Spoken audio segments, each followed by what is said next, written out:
Welcome to listening to Paint Dry with Mike and Dan, a podcast about the art and hobby of miniature painting. I'm Mike. Thank you so much for joining us on our continued quest to become better, braver, happier painters. Today we continue part 2 of our interview with Aaron Lovejoy. If you're just finding us now, please go back one episode and listen to part 1, which is also a lot of fun. We pick up here with a discussion of ReaperCon. Without further ado, here's part 2. And have you put your classes in for ReaperCon yet? Yeah, you scared me. You scared me for a second. I'm like, no, I haven't. Oh yeah, I did like 2 days ago. I did mine today. Yeah. Yeah, I so I didn't realize. For those of you out there who are teachers, they don't send a letter out like they used to the teachers, like saying, "Hey, you need to go sign up." It was like I'd seen a letter like, "Hey, beyond," or no, my buddy told me he saw Reaper Live and they were talking about it. But then I was waiting for an email because that's what always every year you get an email. Same here, yeah. And like, and then you sign up. Well, no email came, so I'm like, okay, whatever. So I'm having a meeting with Christine Van Patten and her husband Kyle, and they're like, "Hey, did you sign up for your classes?" And I'm like, "No, I haven't gotten an email." And they're like, "You don't get an email; it's just on their website." I'm like, "No." So I went, and luckily I've gotten smart over the years. I actually have like an Excel spreadsheet that has all my class names, descriptions, what model I'm going to use in that class. And now this year they wanted the paint and the SKU numbers for the paint, which is funny because we'll probably get there and it'll just be a bunch of random paint. Right. But it is what it is. So I've got all that on my Excel spreadsheet. So now it's all just click and paste, like I'm good with that. Nice. It was, I was chatting with Michael Proctor last night about it. I'm like, "Hey, what's going on with the classes?" And he's like, "Oh, there's a test going on right now." And so I'm like, he's like, "Email John." And so I emailed John and was like, "Don't mean to be a pain, but am I allowed to come back next year?" So yeah. I'd already actually written my class descriptions and sent them to Ron a couple months ago, and that was a stupid move on my part. But I'm glad I wrote them up already because I was you at least have it, And one thing I found with teaching, like at ReaperCon, I can teach whatever, but I'm also conscious of the classes that sell well because that's how they're making money for the con, basically, right. And also to pay for all of us coming out and stuff. But like at Adepticon, it's like non-metallic metal, weathering, wet blending, airbrushing. Those are the classes that sell. Right. You want to do something else? It might be a little harder to sell that class. I'm not saying that you can do a faces class or a hair class and it wouldn't sell like crazy, but what I've seen of my own classes, every time I do something weird, like I did a basing class last year at ReaperCon and at Adepticon. And at Adepticon, I sold one of the classes out. The second version of it was like half full. This year I just did like, I've taught the classes that I taught at Adepticon so many years in a row. You just think eventually people are not going to come to them, right? No, they just do. Like everyone wants to learn non-metallic metal. Everyone wants to learn how to blend. Everyone wants to learn how to do weathering or whatever. And those are the hot sellers, So it's like, don't fight it, just do it, type of thing. But I do like ReaperCon because sometimes I can veer outside the box a little bit and be like, let's do this weird class and see what happens, But I always feel bad when there's like one person signed up. You're just like, oh, sorry, Reaper. I just wasted one of your rooms and, Well, you probably teach more than 5 classes, though, don't you? You probably teach. At ReaperCon, I teach 4. Oh, you teach 4? Okay. Yeah, I used to teach as many as they'd have me. Like I remember doing like I think 8 one year. But you don't get paid to do ReaperCon, so they pay your way to get there. Like if you do 4 classes or more, they'll pay your way and pay for your hotel room. And so what I realized was when I signed up for 1 million classes, even though they only asked for 4, I was working the entire weekend. And ReaperCon is kind of my paid vacation. So they pay for me to come out and I get to see all my friends. If I'm working the entire con, it's not so much fun. And they're not asking for that. Like every year they'd be like, "What are you doing? You're here. Like we want you to have fun, So now I do the minimum 4. I try to do classes that people like, so they sell well. But then I enjoy my time with my friends at ReaperCon, which is the best part. So Right. I've cut way back. I had I don't know if you know Jeff Davis. He's up in Canada, from Hecatina Miniatures. Um, he did like 8 classes last year, and he goes, yeah, lesson learned, I was way strung out. Like it was a lot, Yeah. and I'm like, yeah, you never got to hang out with us at all, like once, and that would have been a lot of fun. So he's like, yeah, I'm definitely cutting it back next year. So I think he's like, I'm gonna do 7. I'm like, no, do like 4 or 5. Like it's all good. I did But 6 last year, and I was whooped. yeah, Yeah, yeah. it was just whooped, and then it was I did all basing, and so I was constantly carrying this massive tub of basing materials around with me from class Everywhere. to class, Oh and man, yeah. and it was just and it's a messy class, so I was always like throwing stuff in, like I'm Massive like cleanup and yeah, right, and they're right on top of it, like people are asking questions and you're trying to be polite and clean up at the same time, and the next class is coming in, so I'm just throwing stuff in the box, and then I have to go back and like spend like 2 hours reorganizing the box. I was yeah. like, I'm only going to do 5 this year, and I'm doing some different ones. So one of the things that we did, we found that passing out stuff to your students, if you can streamline that, is probably the most effective thing you can do as a teacher on these 2-hour classes, which really means you have about an hour and a half, maybe hour 45 total, before you got to start wrapping it up. Probably half hour of that is passing paint out on anybody's class, because you know how it works. You pass it out to the first row, they in turn pass it to the second row, and that's where it sits until you go, does everyone got their paint? We're ready to go, because you're still talking about the step they're going to do. And then everyone goes, we don't have paint. So then you wait another 10 minutes for it. And that happens with every pot of paint that goes around, right? So Reaper actually sponsored my classes, like for Adepticon, by sending paint for every table in the classroom. So I half asked them knowing they would say no, but like Reaper has always been really good to me. Like they're really good to everybody, really. But they're like, yeah, sure, we'll do it. Now, will they do that for everybody? I don't know, because they gave me like $800 worth of paint. It was crazy. It was crazy. And then COVID happened. I didn't get to use it. But we have used it twice now the last 2 years. But that one thing, being able to put my paints out on each table, now my classes are very, very streamlined. I can have more students. I teach more, which is good. Liz isn't frantically running around trying to find who didn't get their paint, because everyone's got it. They've all got it at their table. There's no reason not to have their paint. So that was a huge thing for us. Like just streamlining the class experience for people was huge. What though? I found the wet palette thing seems to delay stuff too. Like people each time having to create their wet palette, and Yeah. So that's one thing. Like we actually got this year, we got everyone in the class to clean up their wet palette and then reset it up for the next person in the next class. That helps a lot, especially when you have 24 students. That helps a lot. But my other way of doing it was I have a Liz, which most people don't have, right. A Liz with them at the show, and so that has helped a lot over the years. Like I look at it now and I'm like, if you weren't at the convention, I don't know if I'd want to teach.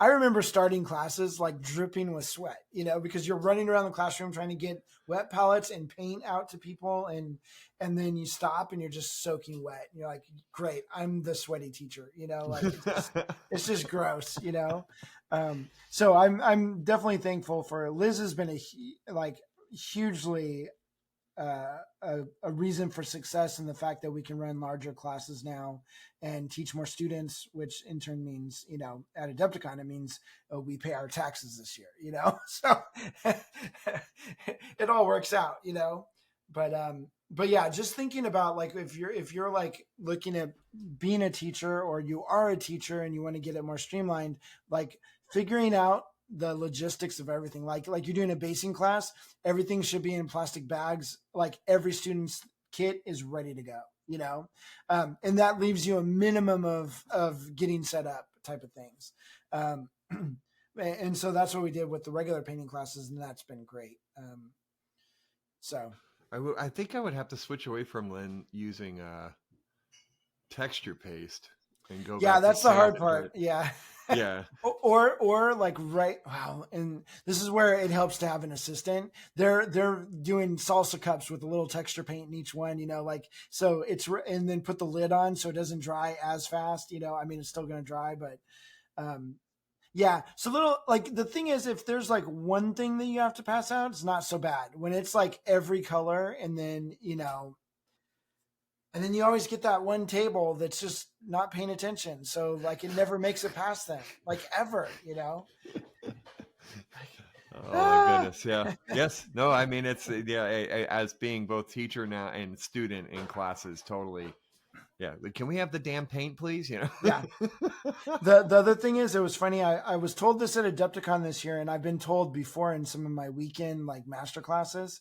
When I was in Northern California, Seth Amsden, who's running the game castle up there, he set up the class, so we gave him a free spot. So he was able to attend like one day, and he came the first day, and he goes afterwards. We were eating lunch, and he goes, do you know that, or we're like, how do you like the class so far? Is there anything we can do better? That's the other thing. Ask your students for feedback, because a lot of times you'll get some really good info. So I was like, was there, what do you think we can do better? Whatever. And he goes, quite honestly, you're the first teacher to ever come in here and not spend the first hour explaining why they were here and how good they were at painting. And I was like, well, they already bought the ticket. Like, you can explain myself all you want, but like you already bought the ticket. I don't need to sell the class again. And, but I think a lot of people, we're all artists and we all have this, we're like not good enough type of thing, but you're there for a reason, and they bought the ticket. So they already like you, or they lost a bet, one of the two, but it's all good. So that's the other thing. Like you can save a lot of time by not having to explain who you are and how many golden demons you've won and or not won, or my wife really likes my painting. Like my mom said this was cool. Like that's why you're here. No, they already bought the ticket. They're already there. Just uh, and that's the other thing with teaching. Teach what you know.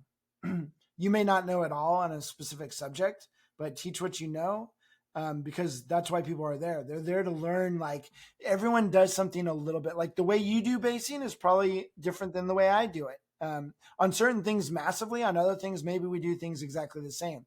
But as a student, if you take a basing class from me and then take a basing class from you, you're still going to get different things. Like there might be a way that you prep something that's just mind blowing and revolutionary. That's why you're taking those classes, not to be like walk out of the class and you're like, I'm the end all. I know everything about basing now. It's just, learning different things and finding out what sticks in your own paint style. So Right. Yeah, and absolutely, that's such good advice to like. I always called it staying in my lane. That yeah. probably my area of strength right now is my composition and creativity, and Mm-hmm. so those areas lend themselves to really good to basing. You roll with it, and that's the thing. Like I've been in situations where like I don't teach certain things. Like I don't teach freehand. I can do freehand, but I'm not great at it. Like let someone who's really really good at freehand teach it, because they probably have all the tricks. I've got a couple that get me by. And then the rest is just hard work and determination until I make it look good. Um, but I found that like if I'm teaching that, immediately doubt comes into my head because I don't really know what I'm talking about. No one wants the doubting themselves teacher, like it just doesn't work when you're confident with what you're doing, because this is how I do it. I'm just showing you how I do this particular thing. I think that breeds confidence in the students too, and again, if they take one thing out of your class that they can lock onto and makes their life better, or their hobbying experience better, that's what it's all about. And that's why we're there as a teacher. If you're just not confident at all, they're going to pick up on that. And then now they're going to be like, well, nothing this guy says is worth anything because, so how do you blend? Well, I'm not really sure, but sometimes this works, like nobody wants that teacher. Right. I've actually had people that were teaching at conventions message me and go, I'm teaching at this convention. What should I teach? And I'm like, I don't know what you do. Like, I know you paint miniatures, but what do you do? You Mhm. know, like you shouldn't be asking me what to teach. You should already know, like, hey, I'm pretty good at eyes. An eye class would be great then, because Mhm. everyone freaking hates doing eyes, like Right, right. if you got some good tips, I'm all ears, type of thing. So that's just one of those things. If you're gonna teach, teach what you know, and then don't be afraid of what you don't know about that subject. You're telling them what you do know, you know, and I think everyone's better off for it. Yeah, and this year I'm doing two basing classes, and then I'm doing edge highlighting and blacklining class. Okay. And I put in Purdue twice, once during the week and then once on Saturday.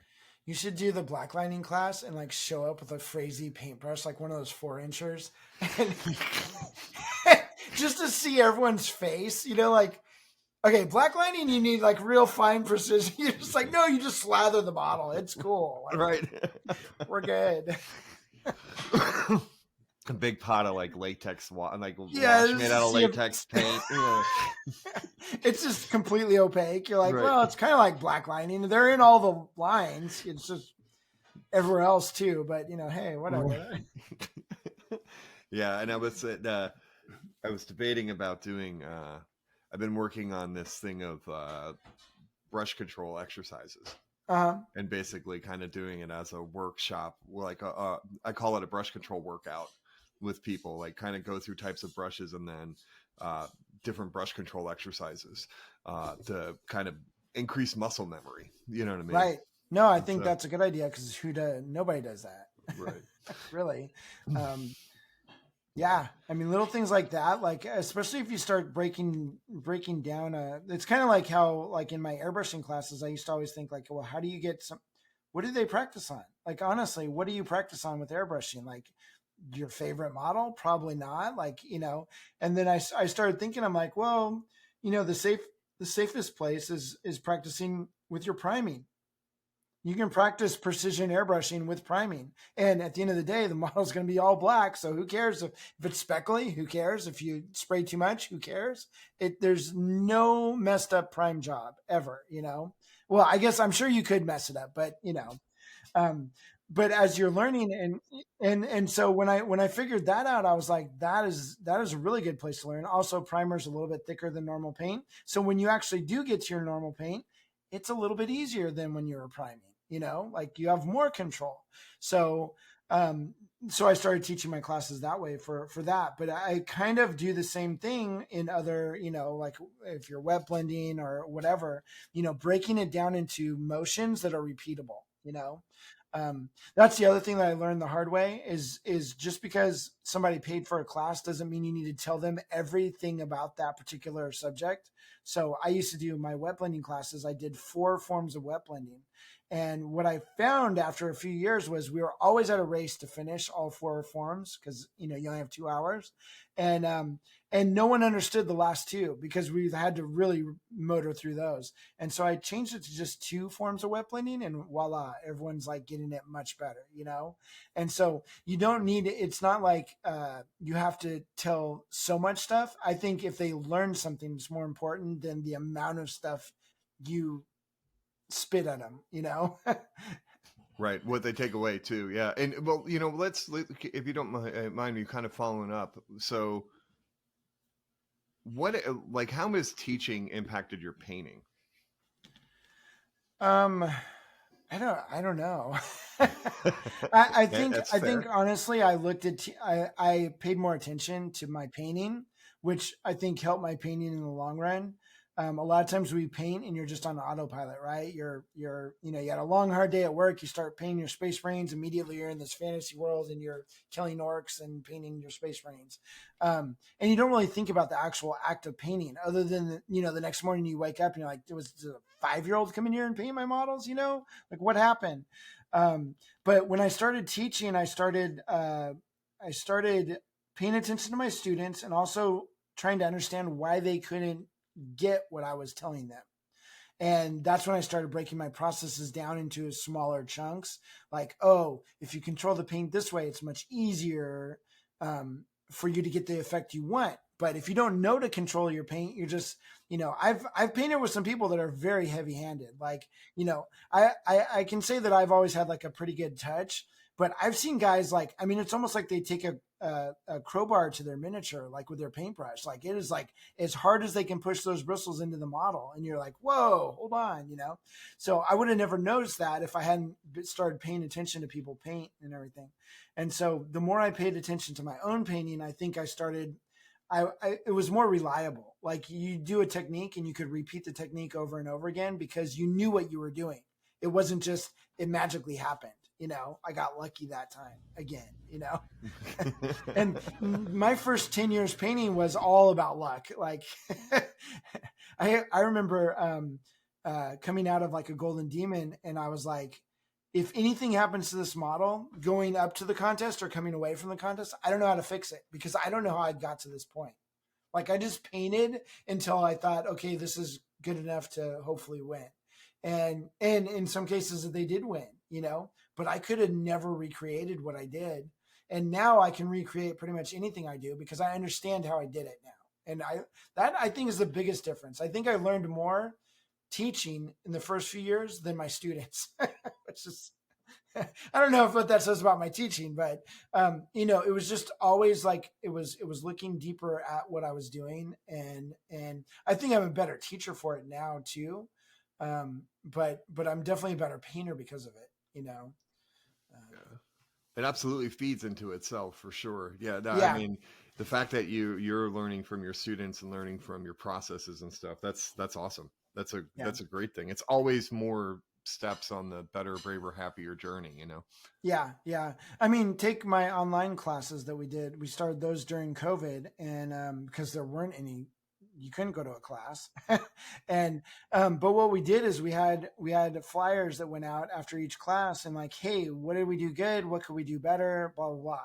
And Liz and I would literally were like half dead that night, oh my gosh, we made it through another class.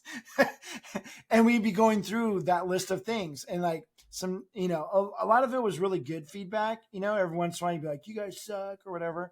But actually, I don't think we had any quite that bad.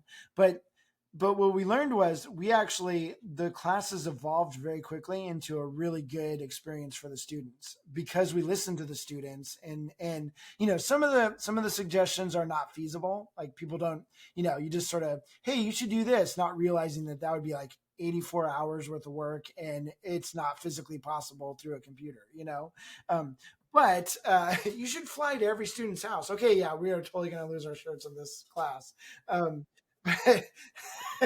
Make them dinner while they paint. Yeah.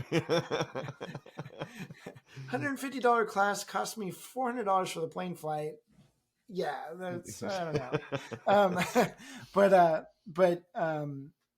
Yeah, I mean, it's just listening to the feedback of listening to your students or customers if they're paying for the class is, I think, just as important as doing the class itself. And then taking it with a grain of salt. It's just like getting feedback for some of your work. Maybe you took a crappy picture. Maybe it is super saturated and that person's telling you to saturate everything. When I first started, we all had crappy cameras. So it was always like, you need more contrast. I'm like, it's literally black to white. Like, I don't know how much more contrast I can put into this thing. But that was because my photograph was taking the color black as like a mid-tone gray. Well, of course you don't have enough contrast, And so, you would end up with these funny looking models because you were trying to chase whatever critique you got online. But then once I realized that, like, well, take it with a grain of salt. If they're saying I need more contrast and I clearly have tons of contrast, I'm probably okay there, And same thing with teaching, if somebody says something, you should change this or you should change that, take it with a grain of salt. Is it, if you hear it a couple times, it's probably true. If it's just once, people are crazy. I'm crazy. So, it is what it is. Don't change everything off one person's opinion, I guess is the main thing, but also be willing to change. Like a lot of people, they'll have, and I myself included, when I was younger, have an idea and you kind of fall in love with the idea or it's your baby, like this is my pet project. We're going to do this. And then it doesn't really work out or it would be better a different way. And people are so unwilling to change that they just stick with the bad first idea, because that was that was my idea though. I was so excited about it. And that happens a lot with your artwork, right? You have a project and you start doing it, and then somewhere along the line you're like, this was a bad idea. Like composition doesn't work. You need to be strong enough to go, okay, half my diorama is going to get cut off and I'm going to rearrange things. Maybe the one part I thought was the best part isn't even the diorama anymore. But the key is that it's the best diorama it could possibly be. Like you make changes for the betterment of your piece. Same thing with your classes. Same thing really in life. I think don't get too sold on the first idea. Like be willing to change. So we always say here, like in Miniature Monthly, we're like, put like if we have an idea for a class or a product or something, okay, we'll put it out, or simply the arrangement of our desk to work at. We'll put it out and we call it living in it. We live in it for a couple months and don't change a thing. And then after a couple months, if you're really irritated about a certain thing, you change it, but you're always willing to change to make it better, So that being said, Yes. I like my desk layout right now. It's really cool. So I'm not going to sell any of my services right now, but I'll be contacting you later. Yeah. So I have this little book right here, and it has all of my notes in it from things that I want to come up with, kind of ideas and Right. talk about. So I have a behavioral science background, and Joseph Campbell is a pretty good author, and he's done some really, really cool books. And this is what he wrote, and this is what he wrote. And I was going to talk to Mike about doing a show.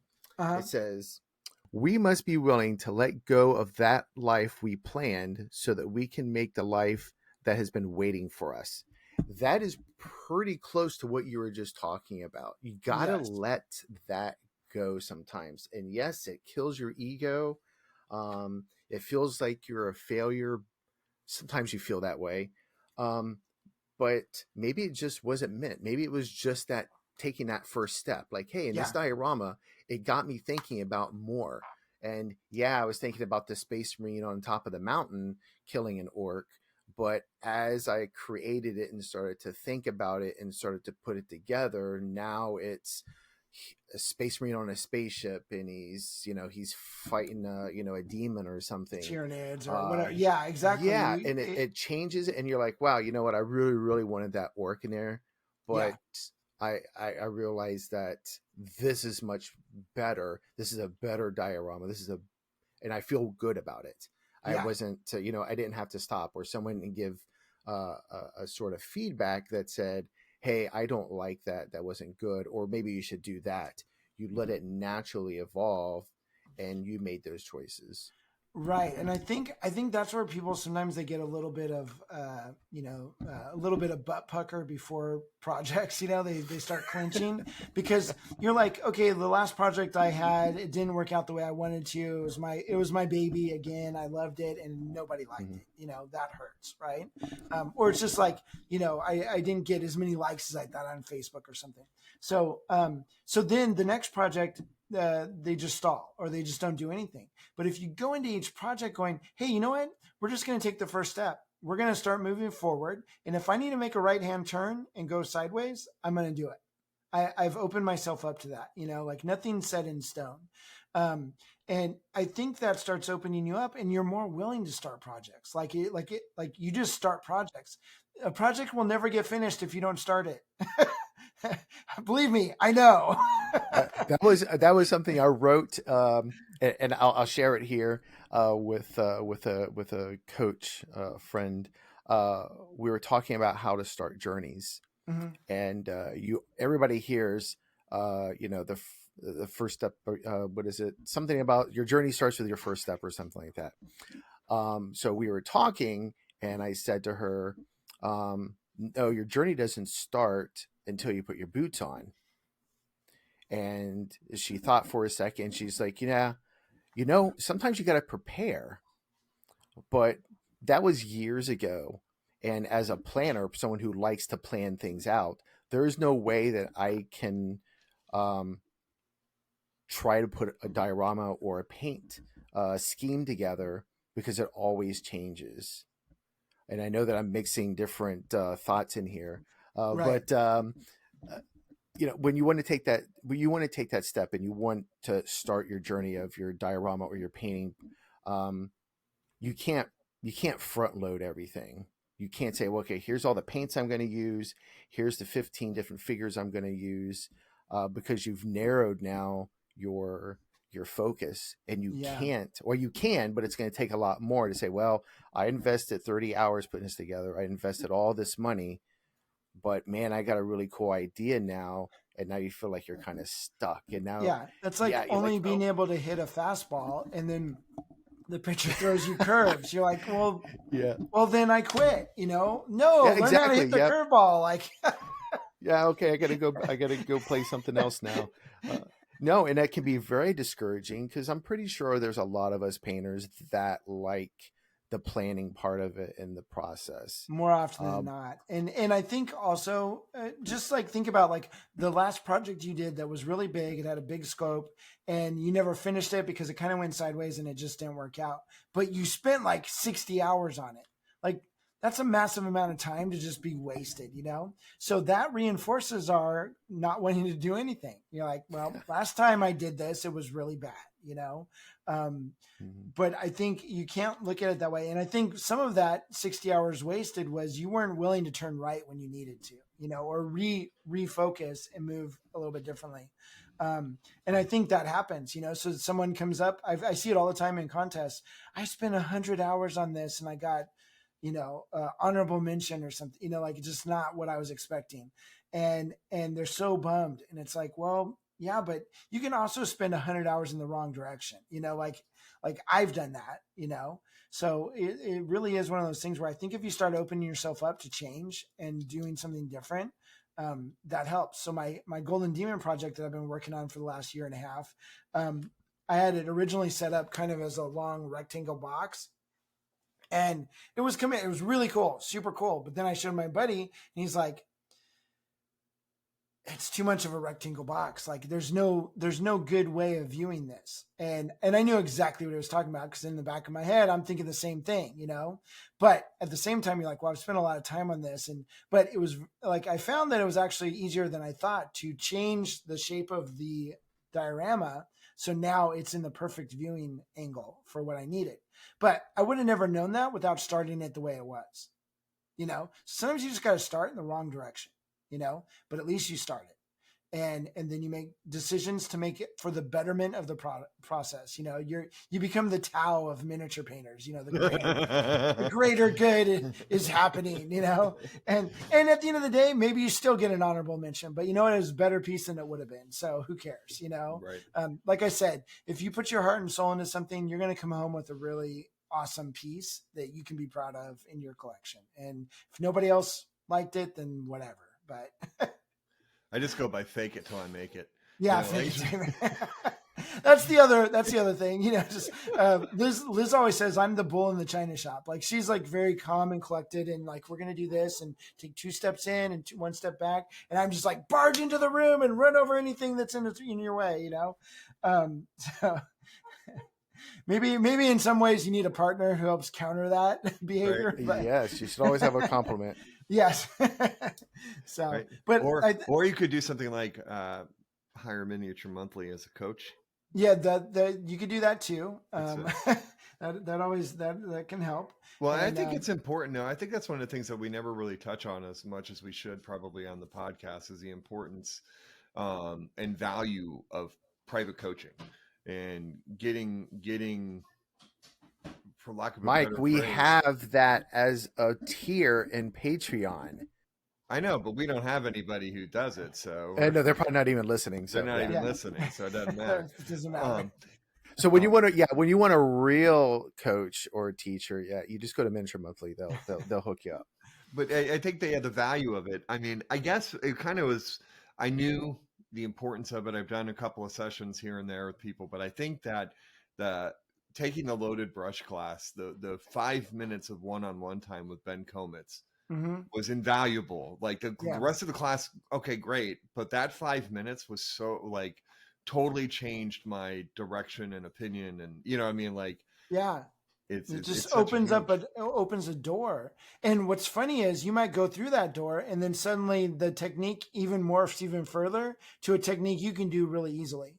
So like my version of Ben's loaded brush is not Ben's loaded brush. Like, but it works for me every single time. And the way he does it, I to this day can still not do. Like, I'm like, I don't understand. I've seen it. I've talked to him. I've sat with him. I just like the way my hand presses on the paint. I don't know. It just doesn't work as good. But the way I've learned it works great. And, it's just different, and I think going back to the teaching and coaching and stuff, I will tell you that most of the top tier painters that I'm seeing come up through the ranks right now have between 1 and 3, sometimes 4 private coachings a month by different teachers. Will Hahn, I think Will Hahn, when he started, he had 3 different private coachings. It was me, Richard Gray, and somebody else. Alfonso. No. He was on Alfonso. So Alfonso only takes the best of the best. so you got to get in line. First, he's got to be like, okay, I think I can teach you to be like Grandmaster Flash, like the best ever. And I get it. He only has so much time. So, it is what it is. So Will was on the list. He was on the short list to get in once somebody either died or moved on from their private coaching. I think he filled Eric Swinson's spot because Eric got a gold at Monte Sansevino, and Alfonso was like, I can't make you any better. It's on you now. You just be the artist you're going to be, which at a certain point, that's what you have to do too. You can't, no coach is going to get you over to this crescendo where you're just the best painter ever. Part of it is in you and your dedication and your artistic talent or whatever. So Will was on the short list for Alfonso, but he was also getting, I think he might've been on Ben Comets too. I'm not sure, but I see these guys time and time again, they're going after it and they value the private coaching or just classes or whatever. I think it's of great value, and I wish I had that option back when I was coming up through the ranks, we'd go to a master class once a year. That was our big splurge or whatever. But if I could have had access to a Ben Comets, when I was 35, yeah, totally, all day long, because that's what I wanted. Some people don't want that. They don't care. I want to learn it all on my own. That's great. Or I just want to do army painting. But even with army painting, you get yourself a coach, even for a few months. And it's amazing the world they open up to you because, my wet blending took me 7 years to figure that out. You take my blending 101 class, you learn it in the first half an hour, 7 years, half an hour. You decide what you want to do, but for me, I would pick the half hour all day long.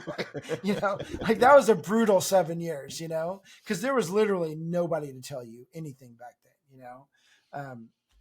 Right. Now it's much better. You got a lot more going on, but even, you look at YouTube videos and stuff are great, but you really got to fish through them to find the good information because there's a lot of people just making YouTube videos, there's a lot of people that they ran out of ideas for YouTube videos. So they're just making stuff up at this point, and it's entertaining and everything, but it has nothing to do with actual painting, so, either do I have thousands of hours to watch YouTube videos till I find the video that actually, and I got this firsthand when I was learning Blender. I watched so many videos. Finally, I was like, screw it. I'm signing up for 2 or 3 Patreons. And I finally found Maker's Tales, which is how I learned Blender. But it was it's just much easier just to go and ask someone directly, hey, you've been through this. How do you do this? Mm-hmm. I may still not know exactly how to do it after asking the question, but at least I have an answer and it's from someone who knows what they're doing, and so I've just found that the people who are actively advancing their education are doing so much quicker now and they're doing really good. So, it is what it is. Yeah. Sign up today. No, I'm just kidding. No, that's okay. I mean, that's part of the purpose of the podcast is to make sure people meet and remember you're alive. Huh? Remember you're alive. Right. Research that, do the research for them and they can look at all these different potentials for growing. I think, and it's interesting because you were absolutely right. Like I was talking to Chris Surrey, he's with Alfonso and Ben Yeah. Komitz, and then Anthony Wang is with Alfonso and a couple other people as well. And it's just like, first, where the hell do we get the money to get 3? That's what I want to know. I am really under. I think after a while, it just turns into like a friendship, and it gets kind of like weird when you pay your friends to hang out with you, so they really don't charge anymore. Yeah, it's funny because you say that. That's just my observation. My friends were paying to hang out with me back in the day, so it's kind of the same thing. Okay. You know?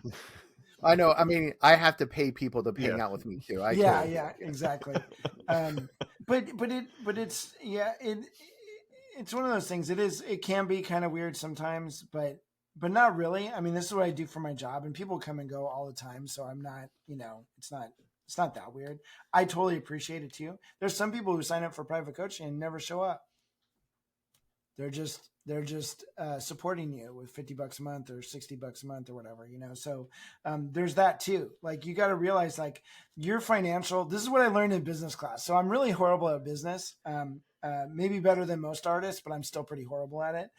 So we signed up for a business class, like, online, and it was really good. And one of the first things they said is, don't let your financial situation dictate your pricing. So if I let my financial situation today dictate my price, it would be like $2 a month. Like, and then you're like, well, now I have to fulfill on that. Like, I have to, do all these things. Or people get mad at you. They get mad at you either way. If you're making tons of money or making no money, they're like, they want the product they purchased or whatever. Right. So it kind of is what it is. But there's people out there that $10,000 is nothing. Yeah. I have one of my customers back in San Diego, his petty cash, the wad of, like, so what do you have in your wallet right now?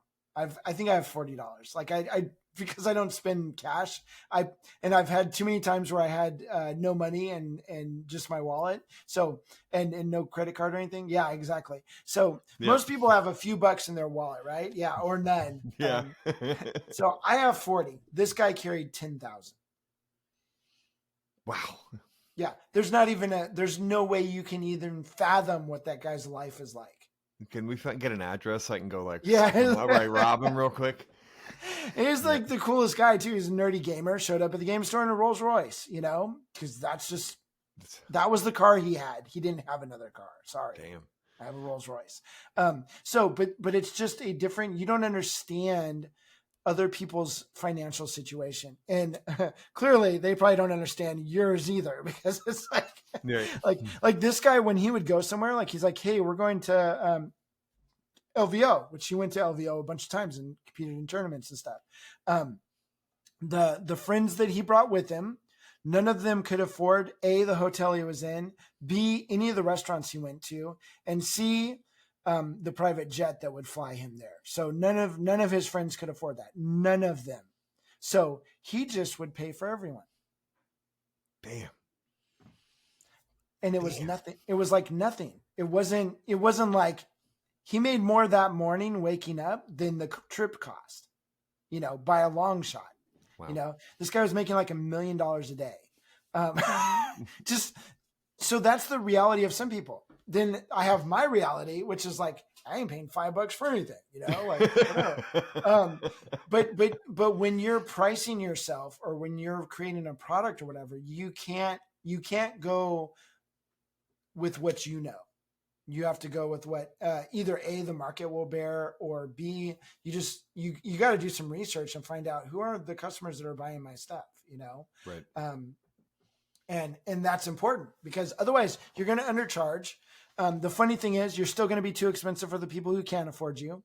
And then the people who can afford you aren't going to want to use you because they think you're too cheap. That's not a product I want. Do you think a rich person is going to come to one of the Patreon painters, Ben Comets, and Ben's like, I'm $10 an hour for private coaching?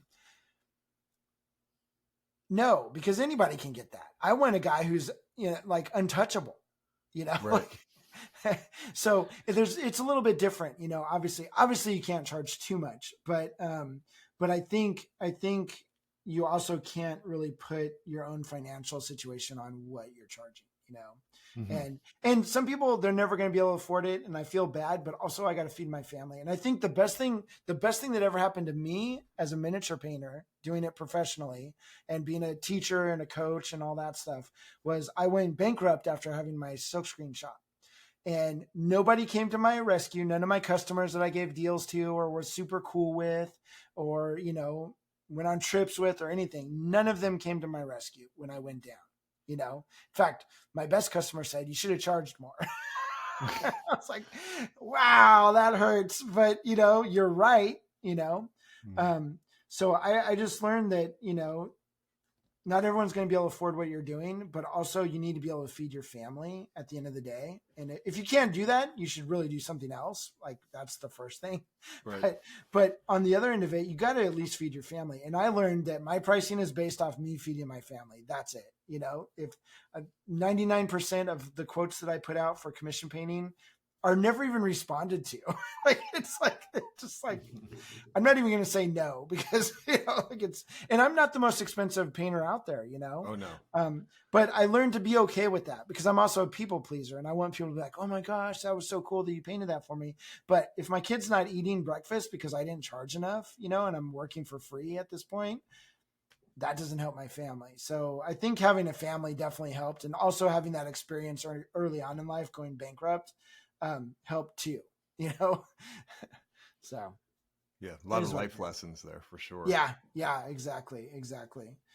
So anyways,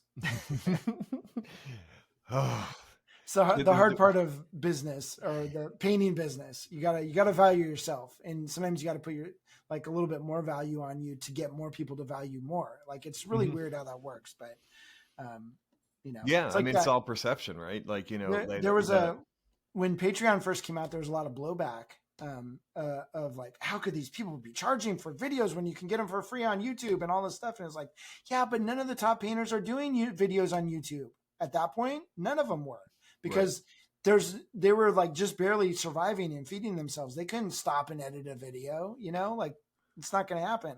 And Patreon came along, and all of a sudden it started happening, you know, and then it allowed people to do it on regular YouTube too. Like, you see Andy Warhols of the world and those guys doing YouTube videos and stuff and being pretty successful with that. You know, I don't know how much they make off those YouTube videos, but they're able to do it.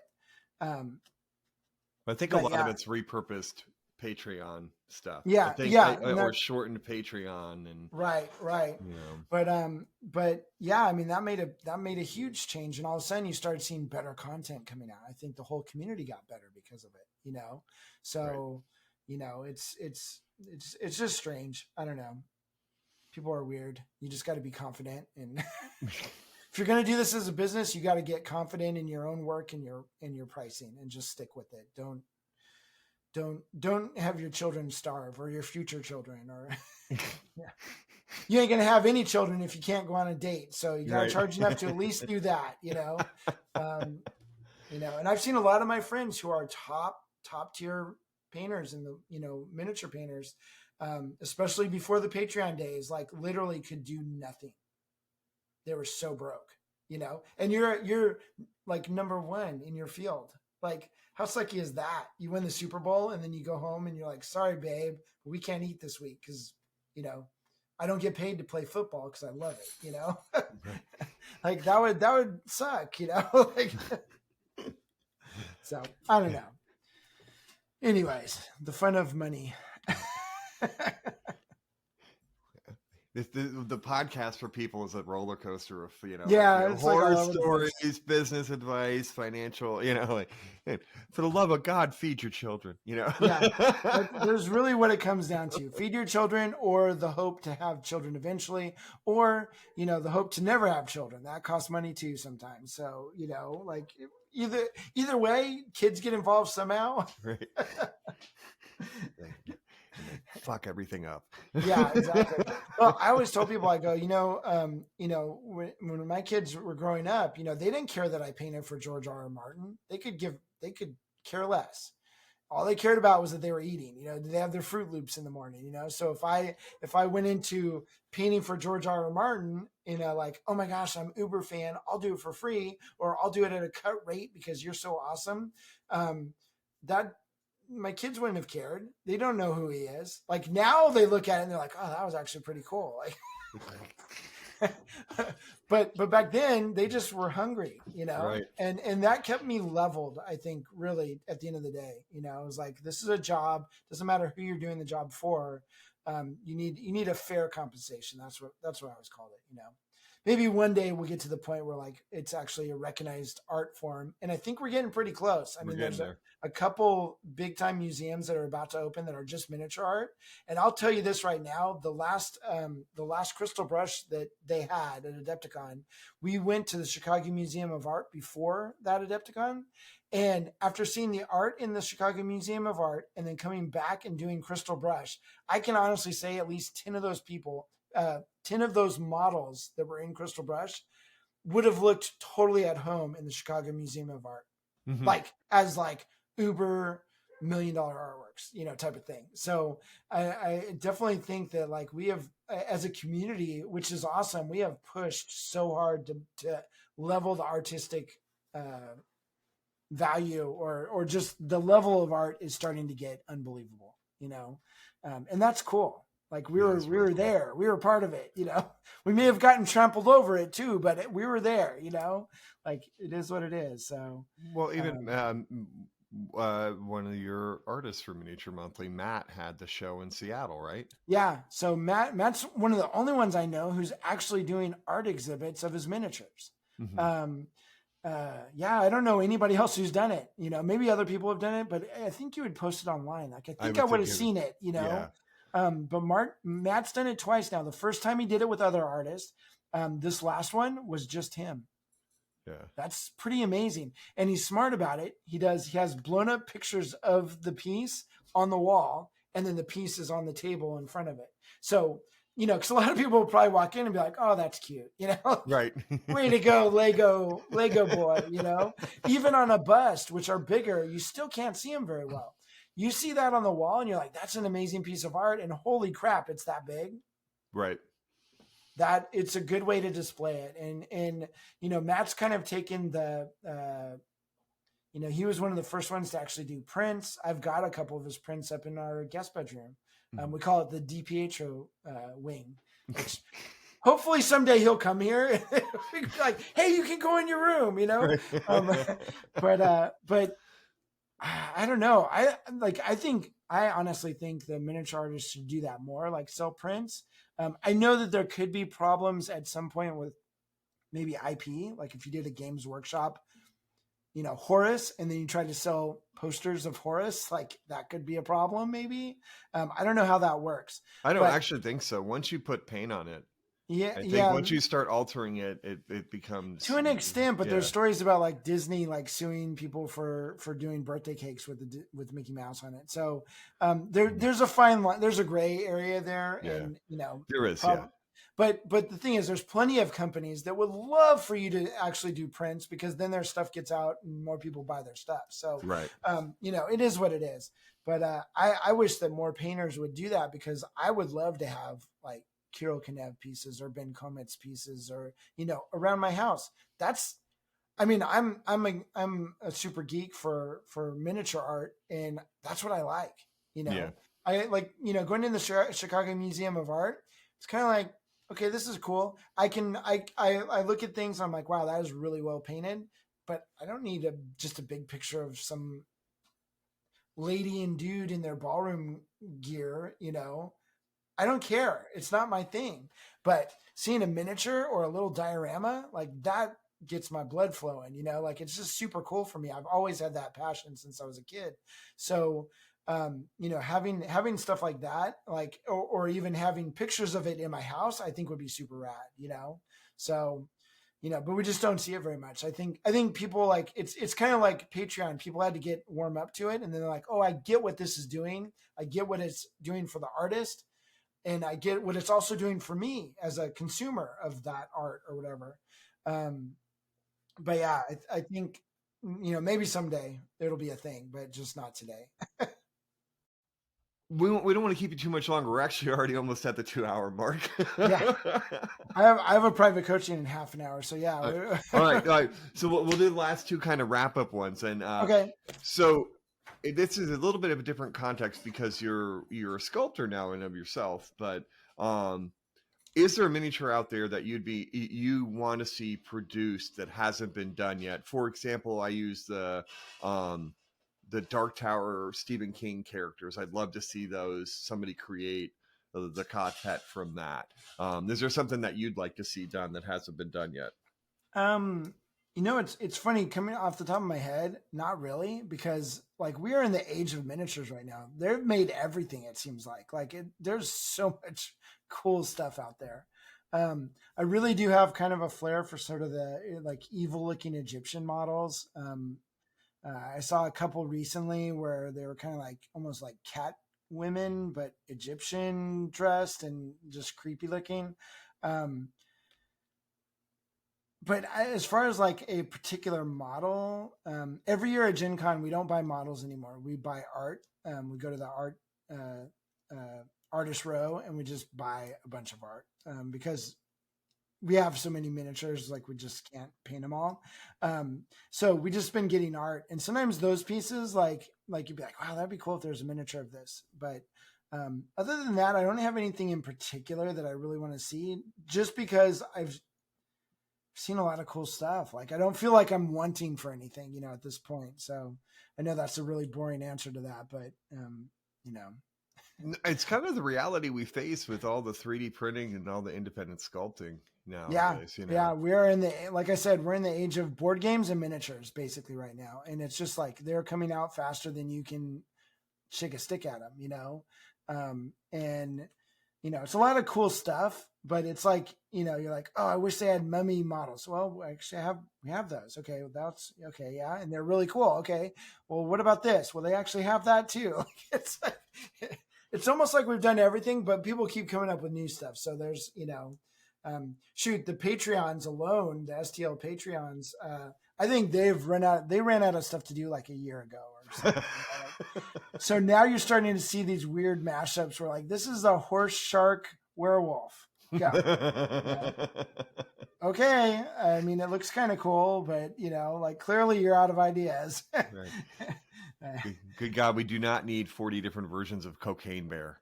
Yeah, exactly.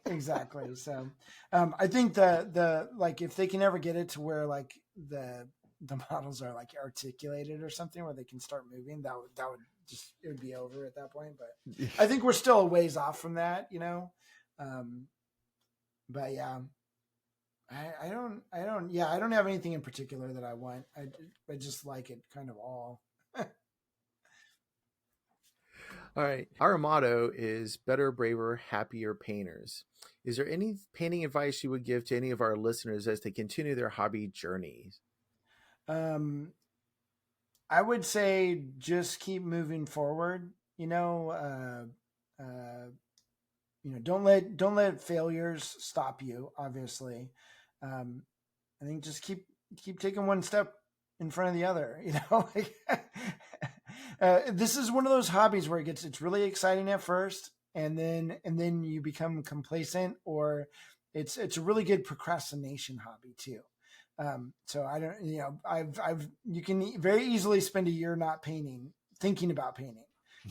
I used to add the hours of sitting at the table doing nothing into my paint time. It's like, oh, I spent 40 hours on this. Yeah, but like 36 of them were just sitting at the table, like you painted for like 4 hours, maybe. Come on, So I think that's the biggest thing, your painter's block and stuff. So you get really excited at first, but then it's a grind. It's, and there's, people are like, oh, painting's so relaxing. But when you're learning how to paint, it's oftentimes very frustrating.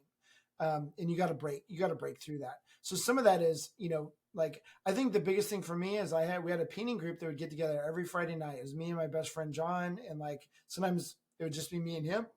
Sometimes it'd be like 12 people. That was so cool. Like, just, I found that if we didn't go one weekend, I would get super grumpy. Like, it was like, I needed that every week to kind of decompress And it didn't really matter if we talked about painting or not. You always got better at painting, you know, and having like a little group, if you can, is great. And if you're in the middle of nowhere, but you still have internet, find a group online, you know, do a Google Hangout or something. And just like the fellowship of the painters, just being able to talk to other people. And sometimes that gets you off your butt or away from the television and you start working on something.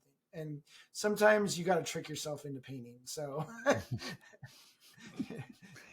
Totally get that. I've heard it so many times. I love this so much, I don't do it anymore. You know, like it's like, okay, well, that doesn't make sense, but I get it. You know, like it's kind of how that goes for all of us. But if you just keep moving forward, if you have like a big project like this, Sisters of Battle Army, you know, Liz, we're painting it today, and Liz goes, I feel like this will never get done, you know? And I go, yeah, that's called painting an army. You just keep doing it and you don't stop. And then one day it's done. You know, like it may not be today and it may not be a week from now, but it will get finished and it'll look cool, you know? But if you don't do anything, it never gets done. And so that's, and that works mentally against you as well, because now you're like, oh, wow, there's so much to do. I just can't get myself to do it, you know? So yeah, just keep on moving. Perfect. So Aaron, will you tell our listeners where to find you? Where to find me? I shoot, I don't know where to find me. So I think I'm either Lovejoy Art or Art of Lovejoy on Instagram. Let me look real quick. I think it's Art of Aaron Lovejoy on Instagram. Yeah, it's something like that. Yeah, Art of Lovejoy is me on Instagram.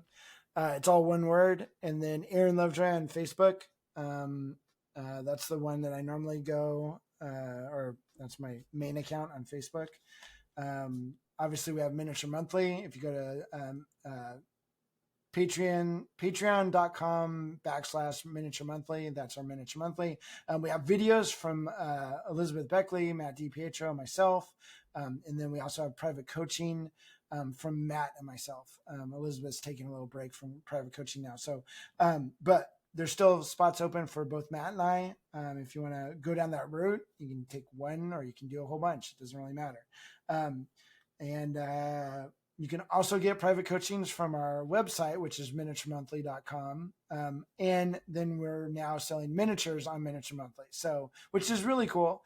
And I think we're going to actually start incorporating that into teaching and stuff, putting together special packages. We have some ideas for like painting a miniature, like a 54 millimeter miniature, but maybe you also get a copy of the head blown up big. So we can learn how to paint a face, not on a 54 millimeter, like on something bigger where you can be like, oh, I actually see where the highlight's supposed to go. And then you shrink it down to 54 millimeters. So we've got some ideas like that. It's in the works. We haven't done anything yet, but that goes along with the whole being able to produce our own miniatures and stuff. So yeah, miniaturemonthly.com is that. We do have some busts on there right now and a couple plinths. But like I said, bases will be up next month, and I actually have a bunch of different plinth shapes. Everything comes magnetized on the plinths and the bases, so that's kind of cool. Nice. That's thus the Positrack system. That name just cracks me up, but I'm like, what would be like the most pretentious? Like, it just sounds like I can just hear it echoing like a car salesman or something. Welcome to the Positrack system. That just means they're magnetized. There's nothing secret about it. It's just, they're Positrack bases. Surprisingly, not taken. You wouldn't believe, just trying to get Lovejoy art. Like I got a Lovejoy art website, but I think we had to call it something else, like kind of Lovejoy art or something like that, because there's already a bunch of Lovejoy arts, and it's just like amazing. Every name is taken, but yeah, Positrack isn't, so we're good. At least for bases. So. Well, awesome. Thank you so much for being on the show, Aaron. I really appreciate it. Yeah, thanks for having me. It was good. After 5 years of trying, I think my exact words for you, I don't care what happens, we're doing this. Well, you're going to pull the switch in the elevator to stop it. Damn it, we're doing it now. We'll do it right now. Got one of those pocket recorders or whatever, but yeah, no, it was a blast. I think this is a great show. So appreciate you for sure. Cool. Excellent. Cool beans. All right, guys. Dan and I would like to thank Aaron Lovejoy from Miniature Monthly for joining us for this two-part extravaganza. Again, you can follow Aaron at The Art of Lovejoy on Instagram, Aaron Lovejoy on Facebook, or of course on any of the social media platforms. You can search for Miniature Monthly. Aaron, thank you so much for sharing your journey with us. We really had a lot of fun hanging out with you and look forward to more conversations in the future. You can follow us on Facebook, Instagram, YouTube at Listening to Paint Dry, on Twitter still off and on at Dry Listening. You can also drop us an email at listeningtopaintdry@gmail.com. We'd love to hear from you. Like, subscribe, or follow wherever you get your podcasts from. And if you could leave us a good review, we'd greatly appreciate it. And we wanted to say thank you to all of our patrons out there. Lee, Andrew, Michael, Colin, Carolyn, Cannibal Noises, Dan, Raggedy Pants, Chris, and Nick. Thank you all so much for helping us.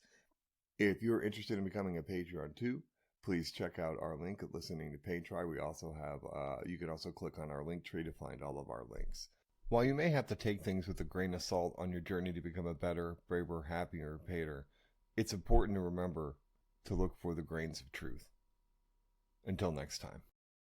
Listening to Paint Dry with Mike and Dan is a production of LTPTWMD. All rights reserved. No portion of this recording may be used without the express written consent of the host. The music is Death by a Thousand Questions by Springtide. Download from the Free Music Archive on a non-commercial attribution share-alike basis. All views and opinions expressed in the show are solely the views and opinions of the person who said them. All celebrity voices, if any, were impersonated and done so poorly.